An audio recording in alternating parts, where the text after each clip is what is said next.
मुकुट के आकार की ये इमारत जयपुर का हवा महल है, जिसके बारे में यूं तो आप शायद बहुत कुछ जानते होंगे, लेकिन क्या आप जानते हैं कि जयपुर के हवा महल बनने की मुख्य वजह राजस्थान के ही झुंझुनू का खेतड़ी महल है, जिसे सन 1770 में सरदुल सिंह के पोते भोपाल सिंह ने बनवाया था। इस इमारत को देखकर जयपुर के तत्कालीन महाराज सवाई प्रताप सिंह पहले तो काफी प्रभावित हुए, लेकिन उन्हें लगा कि आखिर इतनी बेहतरीन इमारत और कोई कैसे बनवा सकता है। फिर क्या था, सन 1799 में महाराज सवाई प्रताप सिंह ने अपने महल के पिछवाड़े में हवा महल का निर्माण कराया, जो खेतड़ी महल से कहीं ज्यादा खूबसूरत बनकर तैयार हुआ।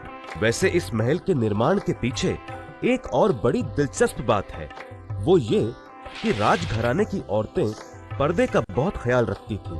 राजघराने में पर्दा सिस्टम इतना ज्यादा था कि औरतें महल से बाहर कभी कभार ही निकल पाती थीं, और जब कभी उन्हें बाहर जाने का मौका भी मिलता था तो वो भी बंद गाड़ियों में। बाहरी दुनिया से उनका संपर्क केवल महल के दास दासियों और पुरुष सदस्यों के जरिए होता था। महाराज सवाई प्रताप सिंह ने उस खास शाही परिवार की औरतों के लिए इस महल का निर्माण कराया, जिसका एक छोर जनाना महल में खुलता था और दूसरा बाजार में। घर की औरतों का पर्दा बरकरार रहे, इस वजह से बाजार की तरफ से इस इमारत में अंदर जाने का कोई दरवाजा नहीं बनाया गया।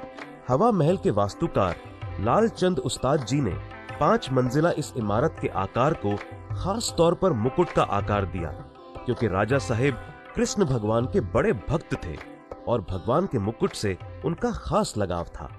शाही परिवार की औरतें बाहर बाजार का नजारा ले सकें और बाजार से होकर गुजरने वाली झांकियों को भी देख सकें, इसलिए इमारत में 953 छोटी छोटी खिड़कियां, जिन्हें झरोखा कहते हैं, उनका प्रावधान रखा गया। इन झरोखों में बारीक जाली का काम किया गया ताकि अंदर से बाहर तो देखा जा सके, लेकिन बाहर से देखने पर महल के भीतर का कुछ भी न दिख सके। अब जब भी जनाना महल से निकलकर महिलाओं की इच्छा होती कि वो बाहरी दुनिया का नजारा लें और बाजार की चहल पहल देखना चाहें, तो बेफिक्र होकर हवा महल के झरोखों तक आ जाती थी।